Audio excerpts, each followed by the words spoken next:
As you know, Wafetu, always bringing the hottest content, you understand? And on today's episode, as you can see now, he needs no elaborate introduction, you understand? So, but I'm excited to drop into the incredible journey of Witness Mdaka, a true luminary in the South African business landscape. His impact on the SMME sector is nothing short of remarkable, and today we have the privilege of uncovering the layers of his inspiring story. So help me welcome today Grootman Lamo, Witness Mdaka. Siyabonga, Grootman. Siyabonga, Puti. Thank you for welcoming me. Siyabonga, I appreciate it. on behind the scene today, I've been following Grootman Lami and for the longest time, and from if I check out on Facebook, there was a time like DM up on, I think it was before event yet, before we hosted our first Hustlers Summit this year. Yeah. Sifuna like in for my speakers with we are Sure. But yeah, that never happened. However, I'm excited to have you today. Before Sitala Grootman Lami, I just want us to begin from Laichen Yako Kaleko, you understand? From where you grow up and how was the upbringing Yako? Can you take us back through your early days? For sure.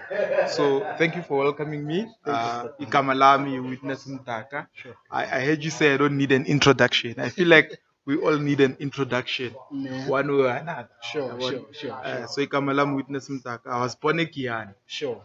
in Limpopo, but shortly after I was born, must have been about 8 months, my parents separated, and then my mother took me to a place called Klepgat. Okay. Klepgat is back then it was in the northwest. Sure. I think now it's part of it is Gauteng, but it was in the northwest back then. So I stayed there with my great grandmother. I attended a school called Kitumetse Primary School. Okay. So then Shai Stwana, it's Tsonga boys speaking Stwana. And then I came to stay with my mom, La Tembisa, when I was 12 years old. That's when my great grand passed on, and there was basically no one to look after me then. Then I came to stay with my mom. I attended Tlorkop. There's a school called Tlorkop Primary School. Sure. Yeah, this side in Kempton Park. And then I went on to attend a high school called Tesha King Learning Academy. Okay. A private school, Maraxi private school. Sure. I'm a private school. Yeah. So I attended the one in Tembisa. Then I matriculated. I did a short stint at Wits. Okay. I was studying politics, philosophy, and economics. Sure. Cut a long story short, I failed dismally in that course that I was doing, but mainly because there was some personal things that I was going through at the time. My mom was in hospital; she had suffered her first stroke, and then I got excluded from vets, and then I went to study a Bachelor of Business Administration, Midrand Graduate Institute, and then we connected with Regent's Business College in London, where I did a certificate in global business. So MGI, that BBA degree, had a double major in marketing and business administration. But throughout that, I mean, I got introduced into the business that I'm doing, which is the property industry, through my mother, who built Backrooms Zeka in the year 2008, and said to me, if I want to go to varsity, I must then look after the back rooms and look after the tenants. And that's how I was introduced into the property space. But back then, I didn't even know that it's a business. Mbona nje, wemali uyayirreceive, ubhaye igawulo. So basically, it was just living from hand to mouth. Ngalesa skhathi lesana. Then, like I said, I graduated. Then I worked for a marketing company for 14 months. In that 14 months, I worked for a company called Student Village. Sure.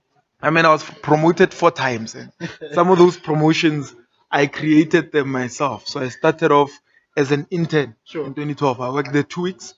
Then they called me back to work on some campaigns. You know, I remember one campaign near Tata. You know, in that Tata campaign, my job was to make calls every single day, calling promoters, calling the owners of, no, managers of cash bills, where the Tata guys used to park their Yeah, trucks. It's yeah. when Tata first introduced their trucks. So, Okay. long story short, the campaign was in trouble. So I managed to salvage the campaign by gathering enough data. And then I worked on a Netbank campaign on the ground with students, and Netbank called the office and said, "We want this guy to work full time now on our campaigns." That's how I got my full time employment. And they gave me a job full time. I worked as a um, I worked as a campaign manager. Sure. Then I worked as an accounts manager, and then from there I worked as on a project called U Village. So on U Village, it's a project where we were doing some mathematics course tutorials online. Sure. Now I was responsible for raising funds for that project. So I would email and message CEOs of big corporates and set up meetings to go sit with them. And funny enough, some of them actually gave me the light of day. Wow. CEOs of Abasa. I remember messaging the CEO of Investec, and he put me in touch. This Stephen Kosa, and he put me in touch with his HR team to actually have the meeting. So those were exciting times. And then before I left, I was an accounts manager, and then I also worked on uh, their promoter training. So I developed their promoter training in their company layer. And as new as I was in the business, I looked at the promoter training, campus manager training, and I thought it could be better. Then I came up with ways in which it can be improved. And as soon as I came up with ways in which it could be improved, they said to me, "You're the best person to do this thing because you're the one who came up with it." Yeah, so all of that was 14 months in the business. Then I left. During that period, I also had a Maspaza shop. To gift. We wanted to challenge the Pakistanis. We were like, these guys can come into our territory and start businesses. So we did that. We started that, and we ran it for a few, think about a year and a half. We sold the business because he wanted to be a full-time statistician. He wanted to focus on his studies and go on to become a statistician, which is what he is now.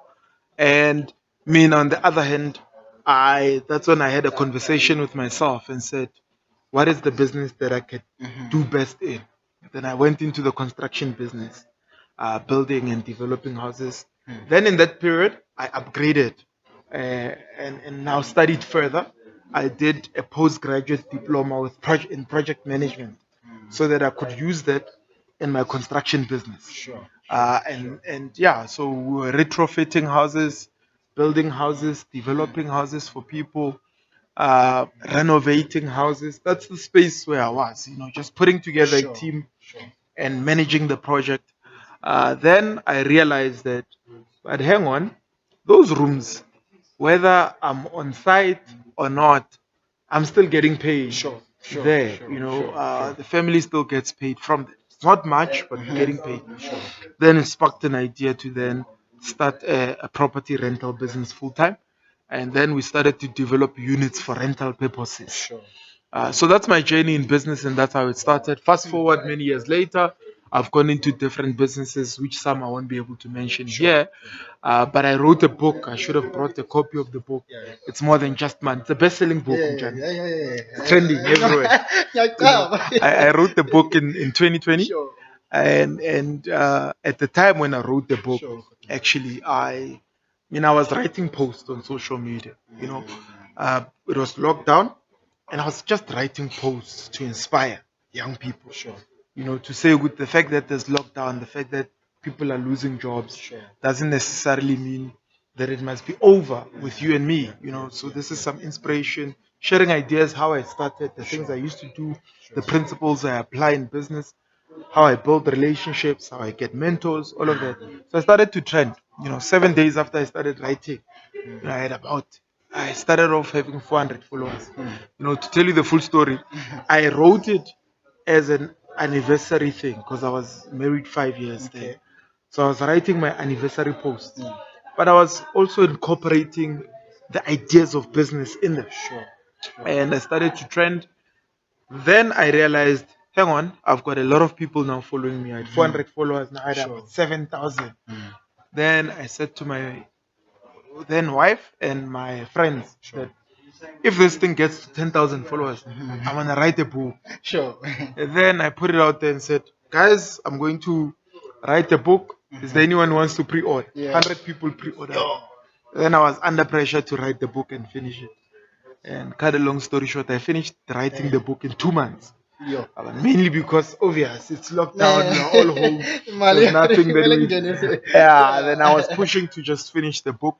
I finished writing the book, and then published it in September 2020, and the rest is history. The book has given birth to mentorship programs. It has given birth to my own YouTube channel. That's more than just money movement channel. It has given birth to the It's More Than Just Money business and property seminars across the country. It has given birth to the Quality Growth Business Expo, which we have now on the 9th of December. It has given birth to a variety of products that we've come up with, which are online. You know, and yeah, that's my journey in business and getting to where I am.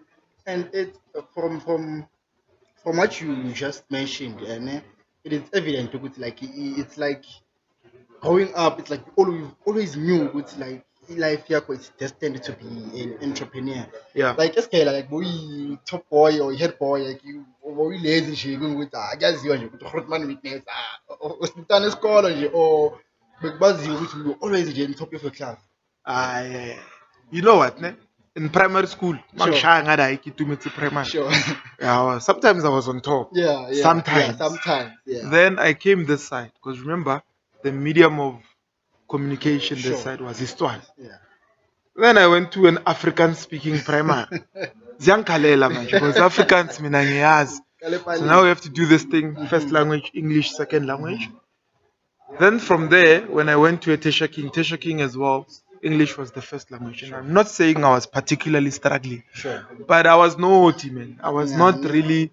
My mom thought I was this well put together kid that is respectful, that is focused on his studies, but that's not the reality of what it was. I was not.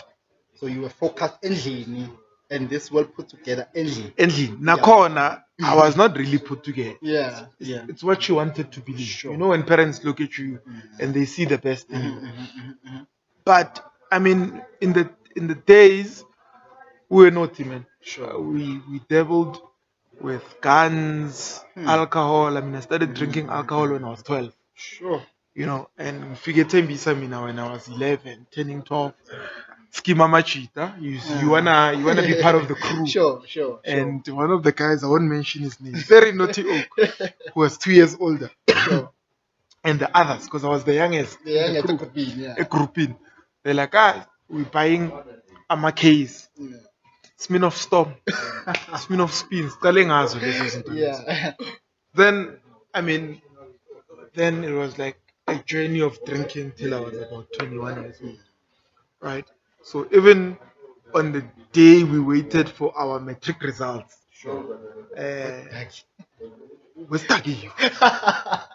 You know, I'm not gonna lie, we're stuck in you. You know, we were drunk. Sure. All my friends. Sure. No one was sober. Perhaps we were also scared of the fact that You might fail. the possibility is Yeah. you might fail. How are you going to handle it? Back then, matric put so much pressure on all of us. Sure. And I mean, I would pass, let alone make it into vets. Phela baba, I made it into vets. So To pass a guy. it was Yeah. pass a grade. I was enough to get yeah. into vets, but Yeah. it was not like I'm a student type of student type of marks. But the fact of the matter is, I was an okay student that made it to university. Yeah. So I was lucky enough to have made it into varsity and studied courses. Philosophy, I don't regret studying it. Sure. But I'll tell you why I ended up studying philosophy. So when I was younger, Sure. let's look shashan, namashita, ne? Yeah. Because we were naughty. Yeah. I said to the gents, sharp mina gents, I wanna study law. Yeah. And the reason I wanna study law is because mangene ejivini ngifuna ukuzikhipha Ukhulume- ngifuna ukuziringela. Sure. But apart from that ngavaya ngayo ku-olady ngithi ku-olady, mama, tell me, who's the wealthiest person in our family? And she says to me, uncle lakho, he's a lawyer. Sure. Then I said, if Leauti Lena is wealthy, then I'm going to be a lawyer. Mhm. So I apply EVETS, I apply for law. Sure. Then you have to have a Yeah. a second option. So on the second option, I chose politics, philosophy, and economy. Sure. But I was just choosing Just for the because- sake of there has to be a second thing that I need to be doing.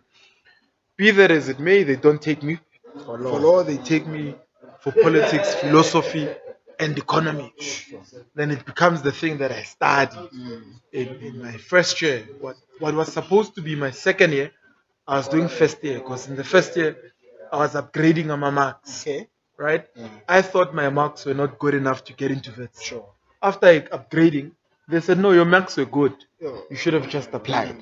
Yeah, so that's my journey. And yeah, I failed this month. Mhm.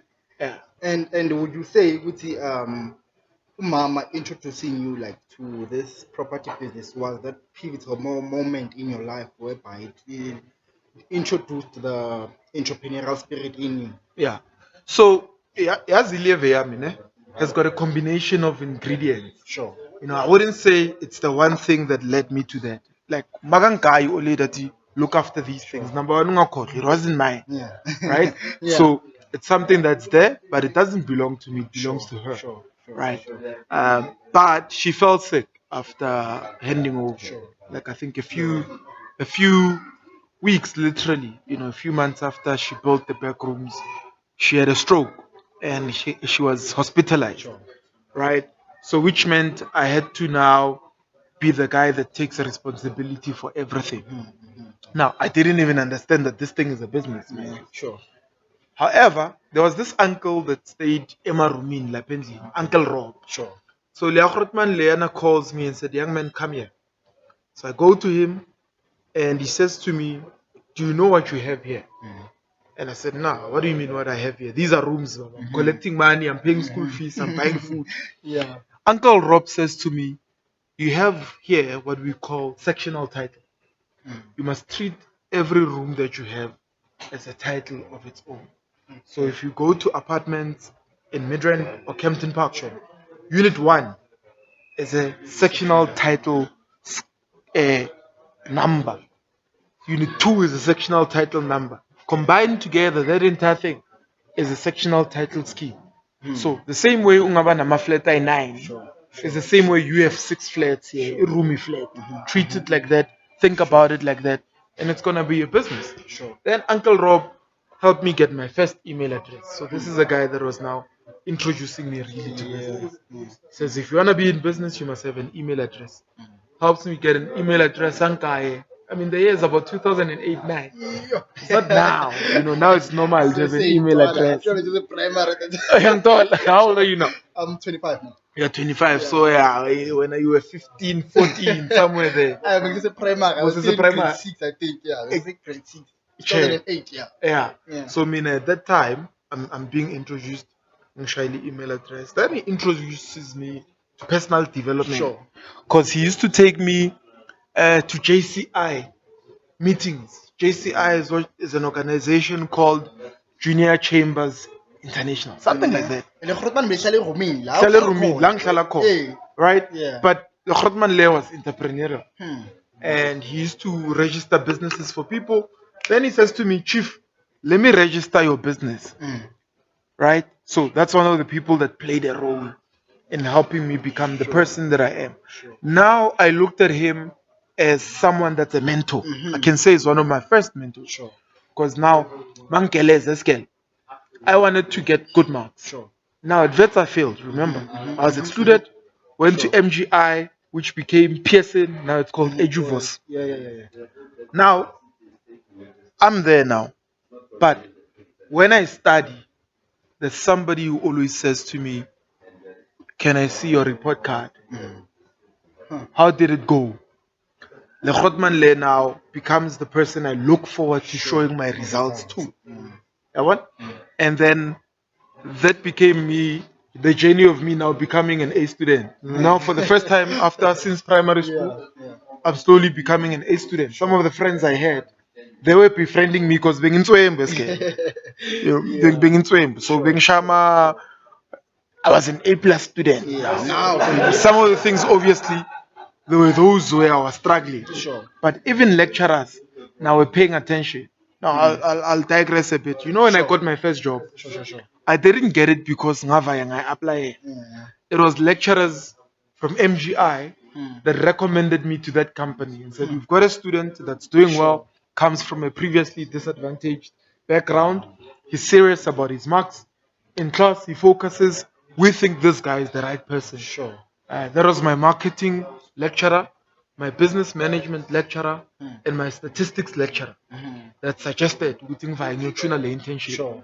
Then I got there and did this internship for 2 weeks while I was doing my third year. Then I did very well. Sure. And that's how I got my first job. You know, so all these things were interlinked when you look at them. Sure. Right? But before Uncle Rob, soon as we had the rooms, Mang Vanyo Keles arrived. Sure. There was a program called Star Schools when we were upgrading. Okay. Star Schools we are via upgrade marks wako.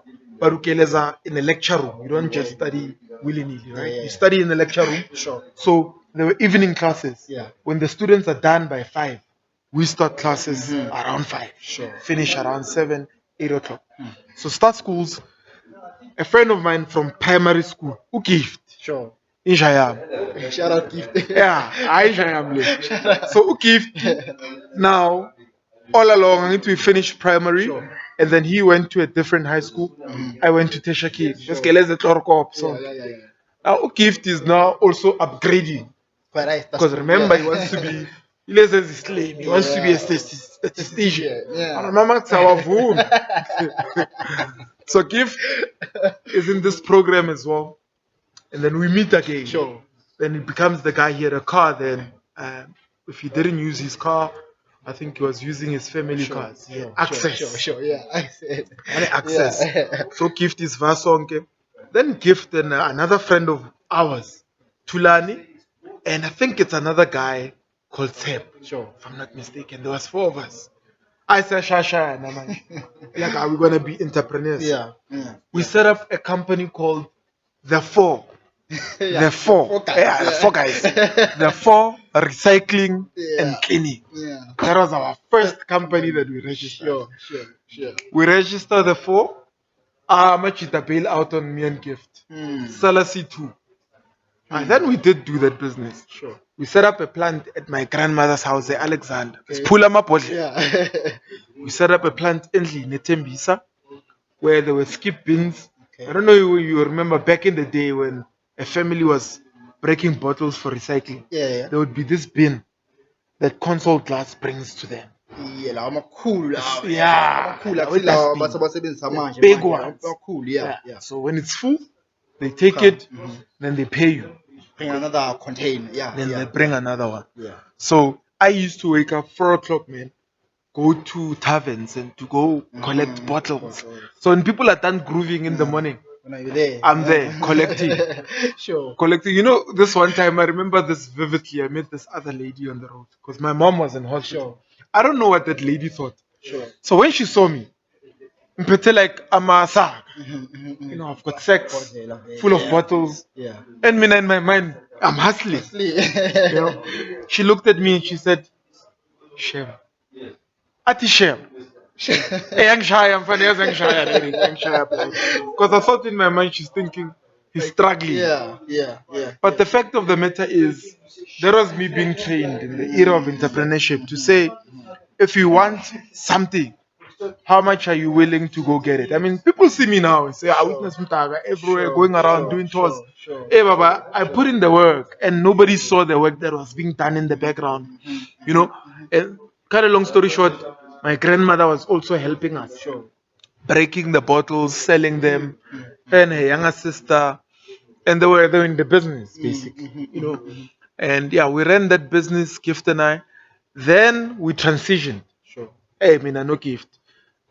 Via IAUP, via MGI. Sapushi scale. You know. But I remember also we were on a train, mina no gift. to a Pretoria, say a PC. Back then, you didn't register a Register business online. online. Yeah. You had to be there physically, Yeah, be in yeah, the queue, have a customer code, Sure. register your business. We are going to register another business of ours. And the four, the four. How much, if you remember, how much was the first paycheck? Because I'm sure you're I was 4,000. Yeah, my potle. I was totally 14 and it's le 4,000 But I'm sure le 4,000 like was there's a lot of money back then. well, it was a lot, but it was not a lot. Ne? Because in all of that, you have to consider the fact that it's 4,000 after how long? It takes a long time to fill up that bin. Yeah. And you have to crush Mabhodlela all those wonke, bottles. And like Tembisa, we also employed a cousin of mine, Utabo, Yeah. Steve. Sure. And Steve and I wanted man. Mafuna imali, obviously. Meyafuna imali. So it wasn't a lot, but it was a start. Yeah. And then I had another business where I was selling books, Okay. reselling books, Reselling, buying and reselling. buying and reselling. That company was called Knowledge Harvest Books. Yeah. My bank show good in Keleze vets. Yeah, I'm a nerd. Back in the bank show namazaza. This one I think namazaza baba. So all the books Yeah. I had read, I would then recommend Sure. to other people and say, these are the books that I've read. Okay, sure. That'll call. Okay. Hello. So then, after setting up Knowledge Harvest Books, the four, and all the business that we were doing, that's when obviously went on to be at MGI, graduated, and your question really was, when did I realize that I was an entrepreneur? Sure. On the train to register the four, no gift. Who gift took out rich that poor dad. Okay, yeah. And Robert Kiyosaki, Robert Kiyosaki. And said, Mchana, do you read? Well? Mhm. And I said to him, what do you mean do I read? And he said to me, when it looks like you don't read. And I'm like, no, I do every now and again. My shower is calm because it's putting me under pressure. So he hands me this book and I start reading. Sure. And as I start reading Rich Dad, Poor Dad, on the way to Pretoria, the train gets stuck Sure. for about an hour and a half. Now I'm good on that book. Yeah. And I'm reading and reading and reading. As I page through that book, I'm realizing, but I can relate to this story. The things that he's talking about when he talks about tenants, when he talks about business, when he talks about property. But dude, I'm doing this thing. Yeah. I'm already doing what you are talking about in the book. Then it clicked on me that actually it is a business, the one that we're running, Lapendli. Yeah. Then there was an interest to now start doing it on a full-time basis. But that business, that interest was not fully developed until I failed events. Sure. When I went to MGI, I wanted to study property economics because now I was convinced I want to be in property. Then they said, no, we don't have property economics. Then I took an aptitude test. In the aptitude test, the guy said to me, Doctor, when you are more inclined to do the business related stuff, it's best you study a BBA. Yeah. Then I did my BBA. Yeah, and that's how I was introduced to the property industry. And the job was Well, mentioning ushered into business. Basically. yeah. And since like what was your first book, the first book that you read, he reached that what did, ne? Actually, you know what? Rich Dad Poor Dad was not the first book I read. I don't know if you want to finish your question first. No, and then I'll tell you about the first book I Yeah. read. So the question now, I want us to talk about the first whole yeah, Rich Dad Poor Dad. Yeah, the rich don't work for money. Man. Yeah. Yeah. So, do you agree with this now? Well, you know what? The rich do not necessarily set out to work for money. Why? Sure. But they set out to create products and value that is attracting people to eventually pay them money to have those products. So, in any case, whether you're creating products for people or you are doing it for money, it's the same thing, right?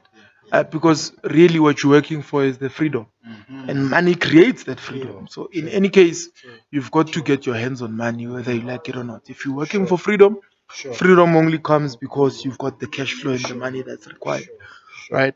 I wouldn't say in my journey, Mina, I would be as free as I am if I wasn't creating actively value for people and products for people to buy, whether it's a room that someone is renting, whether it's a room for Airbnb, whether it's a product that we're creating on our property technology business, whether it's a book that I've written. It's more than just money. It's me creating value. So with creating value, value is the one that eventually chases the money on your behalf. So you don't set out to necessarily work for the money, but without creating value, you're not gonna be able to create to attract the cash that flows into your life. You understand?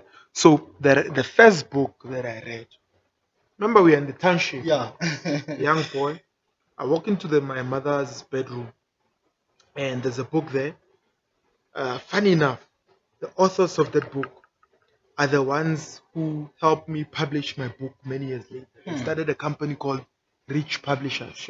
And I used the services of Rich Publishers to publish It's More Than Just Money. It's self-published, yes, but I used Useli Eshkot and Warren Veniam's business to publish mine. So that's the first book I read, their book. The book was called Dare to Dream. Dare to Dream. I remember it was blue. I walked into my mother's bedroom.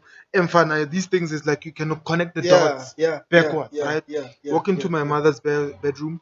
I see this book, and I was not the person that reads.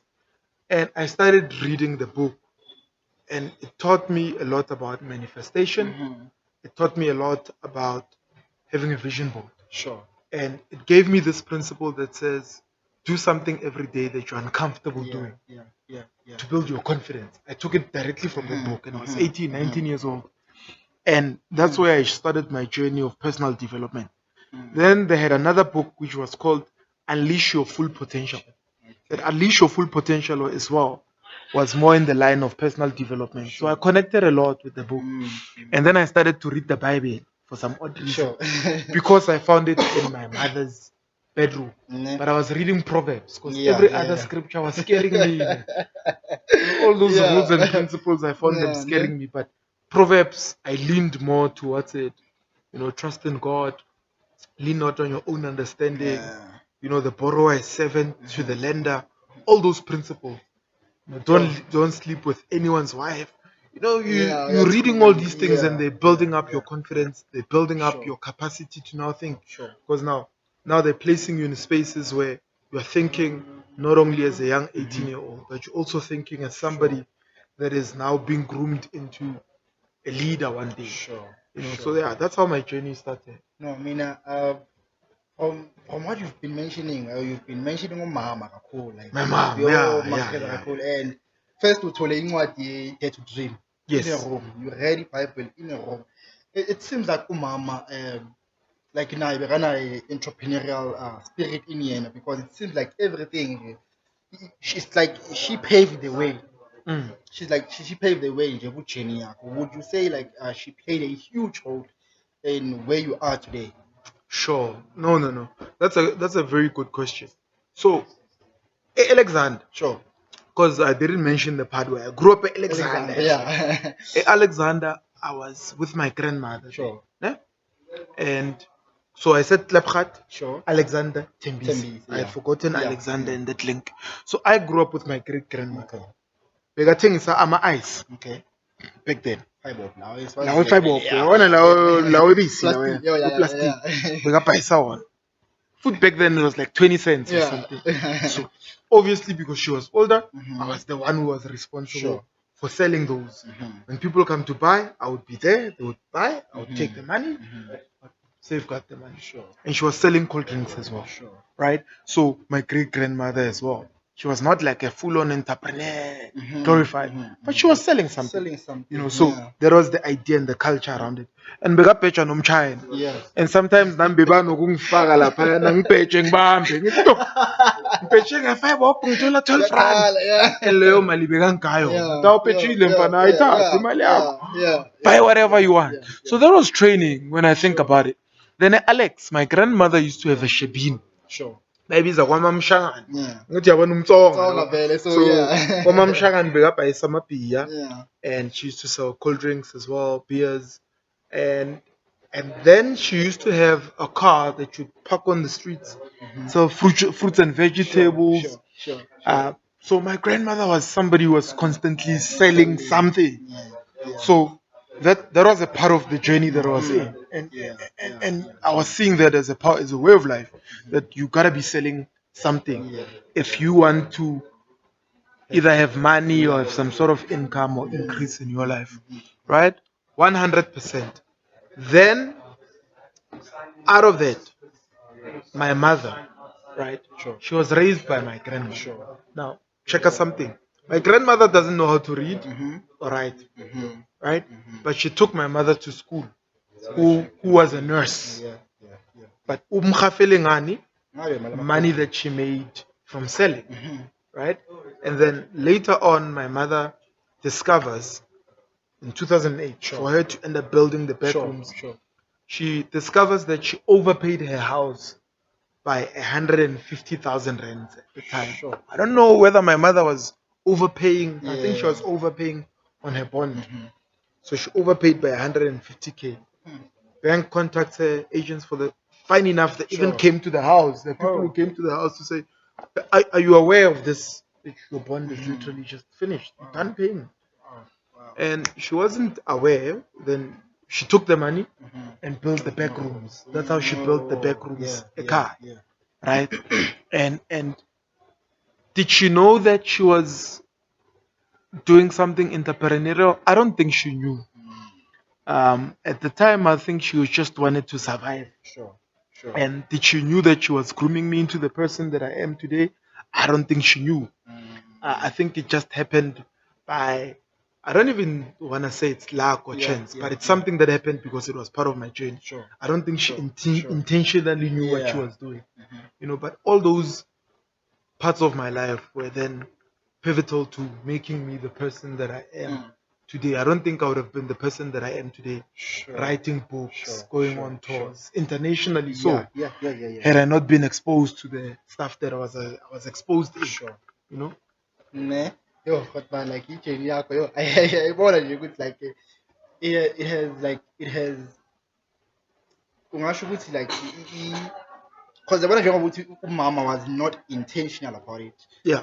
Hayi man, it was intentional. You understand? Because sometimes mina ngifunda ngomama ke, yabona ngifunda ngomama ukuthi like makheza muzokuthola yenza something, you understand? But when you realize after oh okay, nayi lento le, you understand? Did what she wanted. What she wanted, you understand? And but I love you ukuthi like wena from ugogo, yabona, from ugogo iwele yaziyafika nakuwe, so most definitely izoziwele nawo sebantwaneni bakho futhi, yabona. So I love that kakhulu. So it's more than just money. Yeah. It's more than just money. So how did your experience in business and in finance contribute to the narrative of writing the book? The narrative of it's more than just money. Sure. Funny enough, I had put on my goals in 2019. Sure. At my 10-year goals, one of the 10-year goals was I'm gonna write a book within the next 10 years. Sure. But it was a far-fetched dream. I thought I will do it the year 2029, and when my businesses have grown to a certain level. Sure. Then there was COVID. Then when I was writing the post that I was writing on social media and on my blog, because I had a blog as well, I took it down after publishing the book. I said, if you want to read, buy the book. But I had a blog that I was writing on, the Quality Growth International Business Blog. So I was writing a lot on the blog. Then I said, okay, I saw these people following me. Then they started to inbox me. Sure. And a lot of them, the question was, how do I make money? How do I make money? How do I make money? Then it hit my mind that, guys, you know what? It's really more than just money. Money doesn't locate you because you want it. There's certain skills you need to have. There's certain ways in which you need to do things for you to be able to attract the money. And also, if you want money, where do you find it? That's the biggest question. You can't say, where do you find money? But you don't place yourself in positions or spaces where money is made. Now, there are 3 cornerstones of wealth creation, right? For centuries. It's been business, property, or stocks, which is shares, right? You either work in a business or you run a business. That's how you make money. A little bit of money that you make, whether you're a freelancer, you're making it because you're engaging in some sort of business. You look into 2,000 years ago, in the days of Jesus, Sure. anyone that had money was having money because they ran some sort of business. They tell you they're a swordsmith, or they're blacksmith, or A farm or they're a tax collector, Sure. or they're a farmer. Yeah. That person was engaging in some sort of business. Or they're a fisherman. Sure. Peter. Sure. He was Sure. a fisherman, Fisherman. wasn't he? Yeah. Right? Yeah. So what is that? It's business. You Business. catch Sure. the fish, you Then sell the go and fish. sell the fish. Sure. Make money. Sure. Right? So meaning for centuries, business can be tested to be the thing that makes you money and creates wealth. Whether you're doing it working for somebody, or you are doing it running your own business, basically. Secondly, property. Sure. In the Bible there, it says Jesus was born in a manger. Now, if you remember in Sunday school, those stories that you used to read. Read Matthew. Sure. Remember in Matthew it says he was born in a manger, right? Sure. Sure. Do you know why he was born in a manger? Can you please elaborate? It says in that scripture, because the inn where he was supposed to be born was full. What's an inn? It's an inn. Property. Yeah. Oh, it's an inn. Okay. The inn where he was supposed to be born was full. The inn, the guest house, the hotel, whatever it is, he was supposed to be born there. It was full. What does that tell you? 2,000 years ago, when Jesus was being born, there was full capacity in someone's property. Full capacity. So someone was making money, the Messiah is being born. So there's a message and communication there, my man. You read the story, it talks about the birth of Jesus, but you don't see the guy that's making money in property right there. Because it says he was full. If it's full, it means he's making so much money that night. Because people are All going to him. The demand is high. And Jesus talks about the guy that was beaten up on the road, right? If you read in his parables, it says the guy, a good Samaritan, the priest came, ignored the guy, the rabbi came, ignored the guy. A good Samaritan came, picked up the guy, cleaned him, took him to an inn and paid for 3 months. Now that story for me is like, he took him where? To an inn, property. Paid for 3 months. Paid for 3 months. So someone is making low by Shire, low yam pick up, low and in that story 2,000 years ago, somebody is making money. Through property. Where are they making the money? In property. Now, many years now, today, when you look at where business people, after they've made money in their businesses, where do they channel their money? They channel their money into properties. They channel their money into commercial buildings. They channel their money into property development. They channel their money where they're able to either park it or multiply it through property. It's a cornerstone of wealth creation. If you are working today, you've got a payslip, you work in a business. Whatever you make from the business, you can use your payslip to buy a property. And the bank will finance you money to buy your first home or to buy your first rental property. It's a cornerstone. They understand that. Do you know that the bank will borrow you money to buy a property? 1 million. But they will not borrow you money to buy their own shares. Yeah, they're like, yo, you want to buy our shares? Yeah, we are doing well, but we're not going to give you the money. We can give you if you want to buy a home, if you want to buy a property to rent out. Why?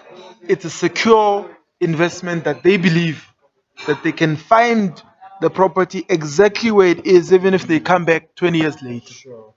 So you must play the game according to what the cornerstones of wealth are. Business, property, and shares. I mean, back in the day, if anybody wanted to raise money because the king is saying they're making spears, they had to borrow gold from their friends. What is that? Shares. So that they can take the money, produce more spears, give the king his spears, king pays back, they pay back their friends. It's shares, my man. Now you either invest in somebody's business directly, you invest in their project, especially money that's going to give you passive income. And then you also invest on the stock exchange. But money that you invest on the stock exchange is not money that you're going to make immediately right now, unless they pay you dividends. It's money that you say, I'm giving myself the next 20 years. I'm packing X amount of money here. For the next 20 years, I'm going to make money. Understand? So, as a young person, you must understand, okay, what are the cornerstones of wealth creation? I must engage in business, be employed, or run a business. You don't have a choice. That's why money must be made. Okay, the property industry, how do you get involved? What's the ecosystem? Ask yourself. Everything has got an ecosystem. Sure. So if a developer is developing a property, he's got agents. Sure. The agency has got people that needs to be working in it to sell those properties, to rent them out. If the developer is keeping the properties, there's a cycle called property management. Okay. Yeah. Now, in property management, you must find a tenant, advertise the units, make sure that the units are filled up with the tenant, maintain the units. How do you, as a young person, become part of the ecosystem? Anything in any business that exists anyway, Sure. there's an ecosystem. Sure. The question is, how do I plug into the ecosystem and make money? So when a guy starts a business and says, I'm in the transportation business, for instance, how do you as a young person plug into his transportation business? Can you supply tires? Sure. What is it that you can supply That he'll need. that he will need? Sure. It's an ecosystem game, this thing. And then in the shares, you look at it and say, I need to be investing in products that I'm using every single day. Sure. If you put Zippy here every day, do you have shares at SAP? Yeah. That's the question. Yeah. Because clearly they have a customer, and that customer is you and your friends. Yeah. So you need to be making some money from the things that you consume on a daily basis, on a monthly basis. Sure. That is always going to be the biggest question. I have a mate of mine who cake. Sure. Always usebenza checkers, and he's always saying, if ngisebenza la, I'll end up owning a checkers because now he's investing into stock, he's buying a shares of checkers and doing that kancane kancane, and unaleyo mentality leyo ukuthi if I'm working here now I need to own a piece of la ngisebenza khona. Oh, that's a powerful mindset. By buying stocks nje kancane kancane, at the end of the day I'll be sitting at the table now. So it's a very good point that we mentioned amount of investing in the stock market. However, there's what are some of the misconceptions see now when it comes to investing property? Because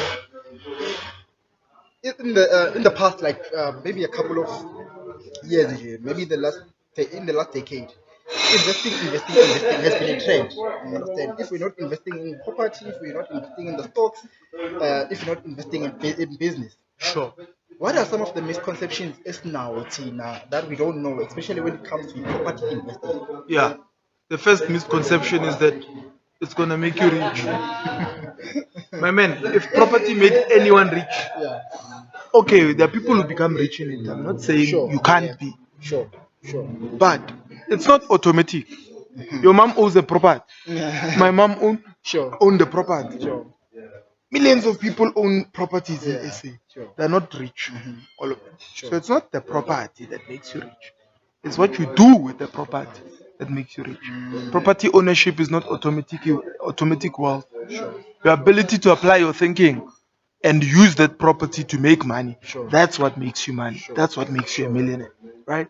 So the misconception is I'll get in and get rich quick. That's another misconception. Property is not a get rich quick scheme, but it's a get rich definitely scheme if you do it well. So if you do it well, you'll make money. Definitely. Why you plug into an ecosystem? How do I plug in? That's the biggest question. What's the ecosystem? How do I plug into it to make money? Sure. Once you figure out what the ecosystem is, how you can make money, you're on a good trajectory to build wealth for yourself. You understand? And then another misconception is you need a lot of money. You need to be a millionaire to start investing in property. No, you don't. You need a capacity to get a loan from the bank. Home loan, commercial property loan. Capacity. How do you build that capacity? You look after your credit score. You build your credit, and then when the time is right for you, you start investing in property using the bank's money. Yeah. Other people call it OPM, other people's money. Sure. That's where the concept comes from. Remember, the money at the bank doesn't necessarily belong to the bank. It's your deposit, it's my deposit, somebody else's deposit. Somebody When else's savings. Yeah. you wanna play the game and be a partner with the bank. You know, when you read scripture, someone will say, why are you telling people to borrow money to buy property? The borrower is servant to the lender. Yeah.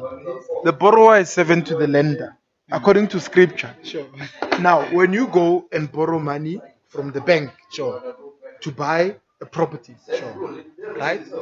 You've borrowed money from the bank. from the Yes. bank, sure. According to scripture, servant to the land. Somebody comes and borrows the property from you. What have they done? They Now- borrowed. they So borrowed. what have you done? You transferred that servanthood to another person. Because now you are not the one who is responsible for working and paying, because you don't stay there. Somebody else is responsible for working and paying rent for you and the bank to be able to receive. That's why you guys are called landlords. Sure. A servant must have a lord. Lord, sure. So you are the landlord, and the bank is your partner in this partnership of you starting your property journey. And it's not reserved for, I mean, when they say, no, rich, it's reserved for the rich. It's not only reserved for rich people. Anyone can make money from property and prosper. Sure. And there's this other, the tough. Do you think it's advisable for us, especially Tina, as youngins, because most Town urban housing finance. yeah, tough, ne? Yeah. You find ukuthi Tina most candidates, intanga zami nje zonke, they're locked kuma credits, they're locked kuma i-colot, ama-account, and you end up being blacklisted. Yeah. And would you say it's advisable for us youth to use it tough as ukungena ku-property? Well, you remember TAF is a government funding institution created specifically to help rejuvenate the inner cities. Sure. Right? So, if you have an interest in rejuvenating the inner cities through investing in property or buying buildings within the inner city, of course, you must use TAF. TAF was created specifically for people like you to use it. If you've got an entrepreneurial idea to buy a building, to invest in the property, you have to partner with institutions that are providing that funding. You understand? So if you don't put yourself in a position where you're making money from through partnering with those institutions, because the money has got lower interest rates, you're not going to be able to scale and grow, right?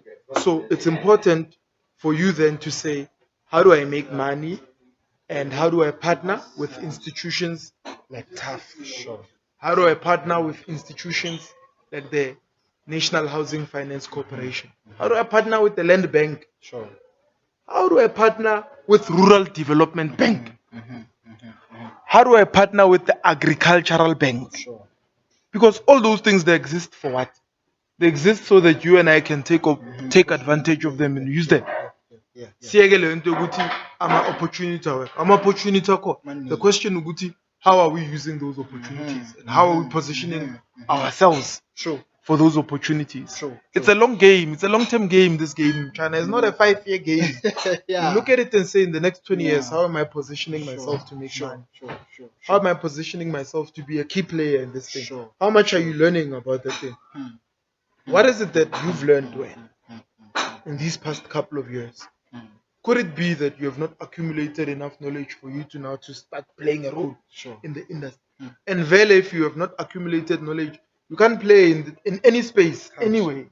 Because the biggest investment that you need to make is the investment in yourself first. You know, how can you apply it? How can you then place yourself in a position where you can be recognized? For guys like you to say, can you come to a podcast? Imagine Anga's Luto, I get here and I talk about absolutely nothing. Someone might say, but what you're talking about is base. It's base enough for me to simplify it.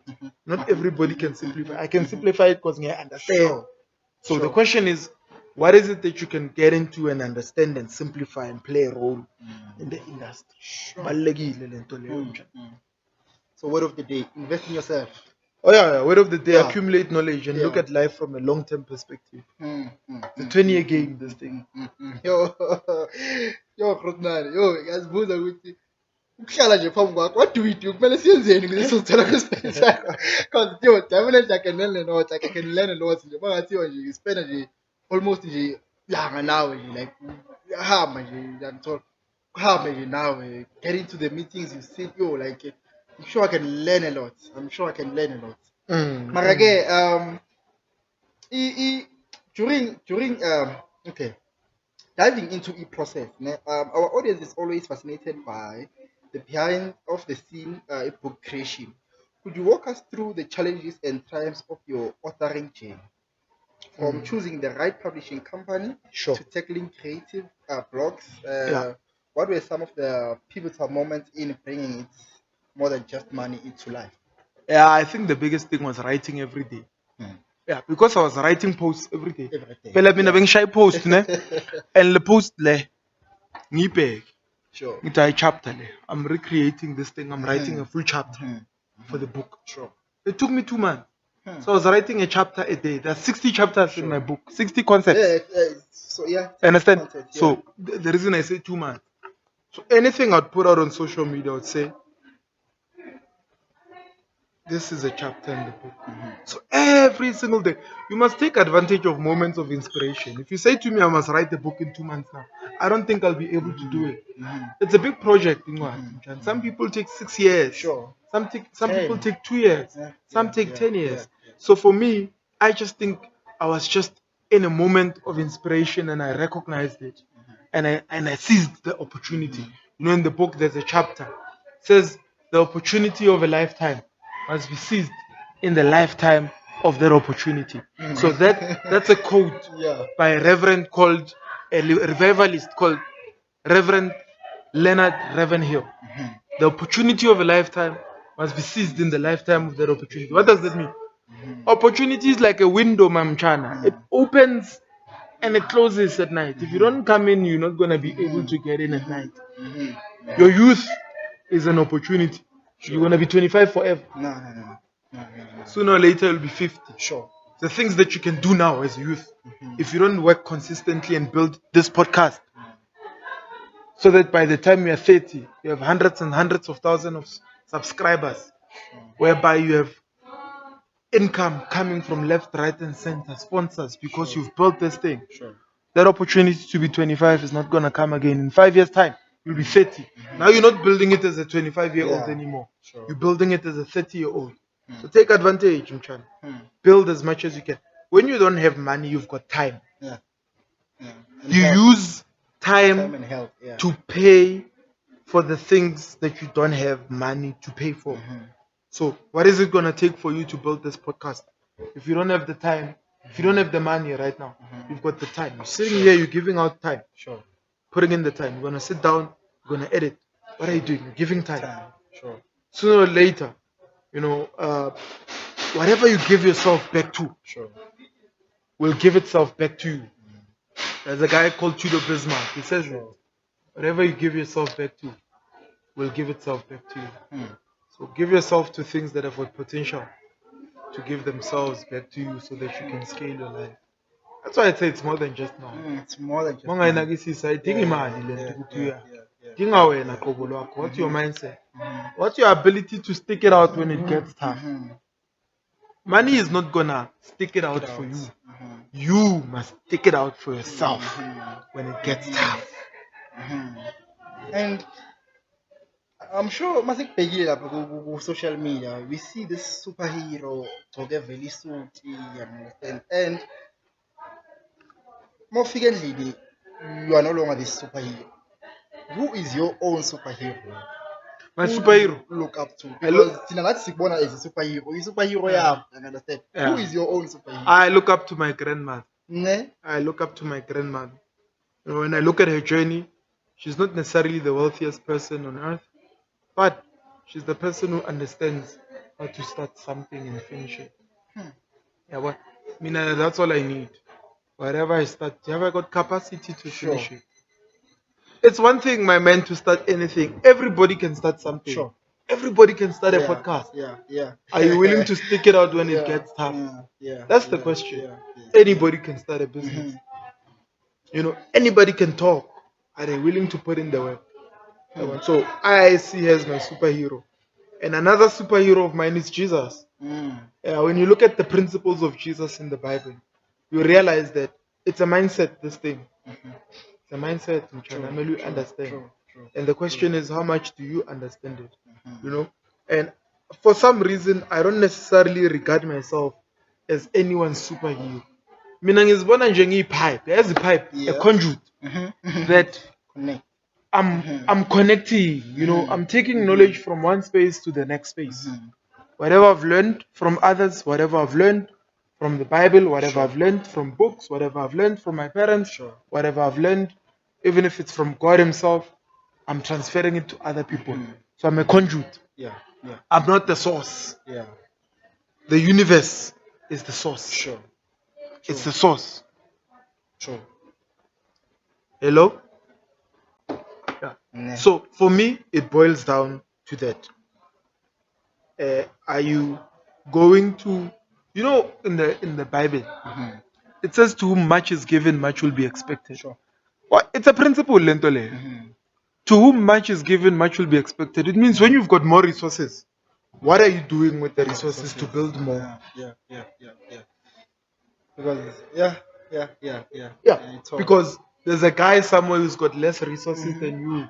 You might say, but I don't have mine, but you have hands. The guy doesn't have hands, but he's doing more than you. Yeah. And you we expect you to do more. So embody that thing. If we say witness has got wisdom, Sure. if we say witness has got knowledge, then we expect more from him. Sure. Much has been given to him, more must be expected from him. It's a principle I live by. You understand? So another example from the Bible. Bible, I'm looking for business principles. Sure. I showed you in the Bible that 2,000 years ago people were making money Sure. from property. Yeah. Right?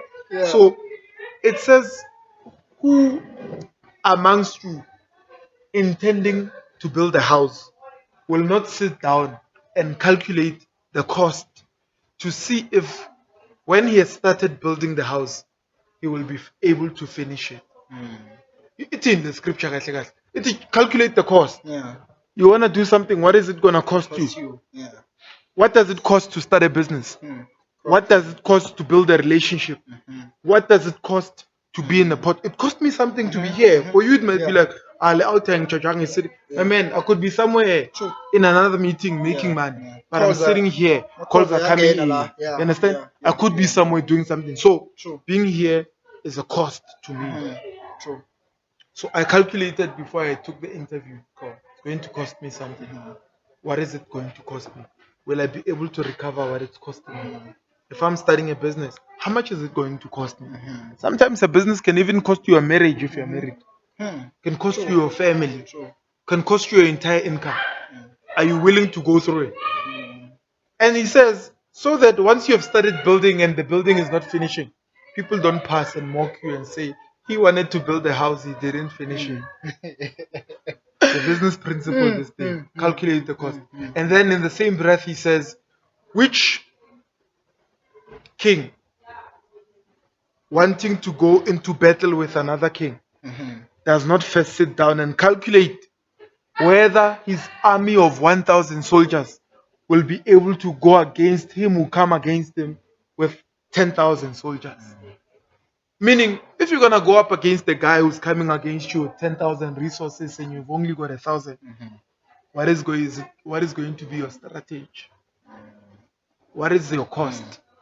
How are you going to win this battle? Are you just gonna go into war without calculating and realizing you're under resourced? Being under resourced is part of life and it's part of business. The question is, what do you do when you are under resourced? Resource. Sometimes resource aphelele wonke. So what is the scripture saying? Sometimes no mama resources we go to war. Yeah. It's not like we have everything. I mean, I don't have everything I'm looking I have. I need. But with the little that I have, I'm going to go out every day and do something. I'm not going to sit in the corner and cower like a coward. I am going to work and I'm going to do my best. And my best is good enough. That's me. That's my philosophy that I live by. So if there's anything that I can leave with someone today, is the fact that even if you're under resourced, go out and make it happen for yourself. Wow.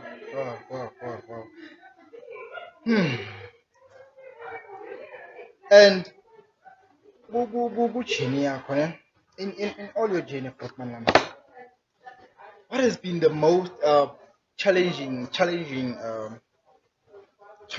maybe most challenging thing in your whole journey? The other time I was interviewing Tembisa Malema, and he mentioned ukuthi, I don't like ukubiza ama-challenges wami as challenges, because they would look at me today and be like, oh, today sidlulisile lapha and today you are looking at us as challenges. You understand? So angazi nami ukuthi should I praise it ukuthi like what has been the most challenging thing ku-journey yakho, because nami sengiphila ngaleyo nto leyo ukuthi I don't want to ukubiza ama-challenges wami ngama-challenges. Character building circumstances. Yeah, character building circumstances. That's the way. Yes. Yeah. So I mean, I lost my mom at a young age. Okay. My brother was killed in gang violence in Tembisa. Right. I was obviously raised by my only single parent mom. She had a stroke Sure. at a time where I should be going to varsity and building my life. She had a stroke. I couldn't go fully into varsity. You know, so that was a challenging moment in my life. When I started working, just a year into me working, she had another stroke, hospitalized for 8 months, and eventually passed on. So I think if there's one thing that has challenged me or built my character, is exactly that. You know, the fact that some losses are irrecoverable. It's a loss that I cannot recover. And and there are times where I wish my mother was here. Where I wish already some of the things that I'm achieving. I can do anything, my man, to hear her say, my boy, I'm proud of you. I can sell everything I have. Just to hear her say, boy, I'm proud of you. You know? So that was one of the hardest things. I don't think there's anything harder than that for me. You know, death of a loved one. They say the three most difficult things on earth is the death of a loved one, a divorce, and moving house. And all those things have happened to me. So I guess all those things were character building circumstances, but they're the most difficult things that I can say I've ever been through. You know, so I look back at my life and say, yes, I'm not a victim. But it was tough. It was tough. And I'm not saying it's easy now. And I'm not looking for ease, right? Sure. Just saying there are certain things that you go through and you realize, I wish it didn't happen. You know, when that guy says, I wish this can happen weekly, I don't wish that those things happen weekly. I don't wish for anything like that to happen. But it's something that's part of life, you know. I just wish my siblings, because I lost my sister as well when I was 11, I wish they had lived longer. I totally, absolutely believe with all my heart that life would be totally different if they were around. So, yeah, it's one of the things. Absolutely, Yeah. man. And you really later. Yeah. Okay. Title the title of your book is intriguing. No? It's more than just money. What inspired the title? Yeah, it's when people were DMing me asking me about money. And I said, no, but it's more than just money. Yeah. It's more than just money. It's value. It's freedom. It's freedom. It's this. Not even freedom. Freedom is a byproduct of having money. So freedom doesn't come before money. Freedom is not more than just money. Money is more than freedom. Freedom. Okay. Because money buys freedom. Yeah, money buys freedom. But there are things that produce the capacity for you to earn money and eventually have freedom. Sure. Those are the things that you must prioritize. Your character, your relationships. Relationships are capital. You know, understanding your significance and your value as a person. Understanding what you bring to the table. You know the thing, what do you bring to the table? Sure. You have to understand it and know yourself. That I mean, among in a space in I can put everything into perspective for everyone. Sure. I bring a lot to the table. Not just J. Understand the layer. Sure. And did the concept precede the writing, or did the title emerge as a reflecting of the book's essence? I think I lived by those principles. My focus has never been about money. My focus has always been about creating value. because that's what my mentors taught me. Create enough value, help. Zig Ziglar says, if you help enough people uh, achieve what they want, you can have anything you want. So then that became a focus of my life. How many people am I helping? Ufun mal mara unget mun. Ufun Yeah. mal mara solve my problem for abantu. Even at work, my man, you get paid. I was with a friend of mine today. He employs 200 people, and he says to me, "Witness, I wish I was surrounded by people like you." Ungjealous of. Wow. Yeah, but people like me are expensive to hire. Yeah. They don't come cheap, my guy. Yeah. And he says to me, I know. And what I'm doing now is to ensure that I get rid of people that are not thinking like you and me and get more people that think like me and you. So that guy is looking for people who bring value. Sure. He's not looking for people that want money from him. And is willing to pay any amount for that person that's going to solve as many problems for him. His aim is to fire himself, that he never has to go to the office and work. The question is, you and I, what are we doing to put ourselves in spaces where we are creating value? For our bosses to keep us and pay us more, for our investors to invest in our businesses, and ultimately for people to work with us. Mhm. Wow. Wow. How are we bringing value? So bring value to the table. Yeah. Bring value to the table. See, now you are Bring creating value for your viewers now. Sure. You Bring got value to them the table. couple of people that can sit down with you. Sure. They are learning something from the Sure. interviews. Sure. Eventually, I need to, when your channel grows, you start making money. How Sure. does this grow? When they share The video. this video, Sure. subscribe to the channel. Subscribe, guys. If you find value from this conversation, subscribe. True. And also find that it's more than just money movement channel. Yeah. And subscribe. For sure. The more they subscribe, the sure. more value you For give sure. them, and the more people For that sure. come onto the platform. Eventually, you make money from this channel. Sure. That's what For we sure. want for you, For sure. Mcha. For sure. Yeah. Ngiyabonga kakhulu Grootman Yeah. Lami. Ngiyabonga kakhulu Grootman. And as you wrap up, Grootman Lami, your journey is not just inspiring, but also a beacon of aspiring entrepreneurs and authors. Thank you for sharing your insights with us today and to our listeners. Thank you for joining us behind the hustle namhlanje Grootman Lami. Siyabonga for isikhathi sakho. Yeah. Ngiyabonga for isikhathi sakho. Ngiyazi ukuthi ngikukhostile. I'm sure amakhona ngolangenile ngibele ngiyabona. So ngikukhostile for sure. And for that, I truly appreciate you, Grootman Lami. I truly appreciate. What's what is it that you love to say for young aspiring authors and entrepreneurs just like myself? Yeah. Start where you are. The biggest tragedy is to want to start where other people are. Start where you are. You're not gonna start your journey 1,000 steps ahead if you're not supposed to be there right now. Where you are now is what the opportunity is. So don't compare your journey with anybody else's journey. I could have looked at other people and say, but they've written books, hundreds of them. Why is mine needed? No, mine is needed because I'm witness and I come with a different flavor to the market. You can look at it and say, why is this business needed? There are 100 other businesses. Those 100 other businesses are not run by you. That's a different. We want a business that's run by you, that comes with a different flavor, and that allows us to see your expression. Entrepreneurship, writing books is us expressing ourselves fully. We are saying we've got the capacity to become the best of who God wants us to be. And we're going to use it as an expression to touch other people. Entrepreneurship, art, music, politics, business, podcasting, speaking, writing, all of it is an art of expressing yourself. So find a way to express yourself fully and touch lives. That's all I can say. Thank you very much, Fatman Lam. Thank you very much, Fatman Lam. And Caterpillars Nyan, you understand? Nyazi Nani, it's always captivating conversations. It's always informative. Like I can't just ngisuke katlehong. Angeke ngisuke katlehong ngize la for ukuthi wena ungabukeli yonke le video le. And Grootman Lami la with what he just said or with what he just shared nathi lana.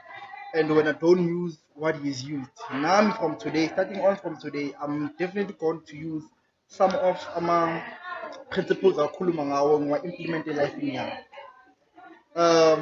Niyazi guys man, niyazi man, we always trying to bring the best out of conversation esiba nayo. So without me wasting further of your time guys, let's like, let's subscribe, let's love each other, and without nje kwenza izinto eziningi bafethu, intwana yasekasi iziphandelisaka sisukile straight saze mid-rand, sazophanda-ke mid-rand namhlanje no-Grootman lethu Witness Mdaka. And yeah man, siyabonga kakhulu Grootman, siyabonga kakhulu.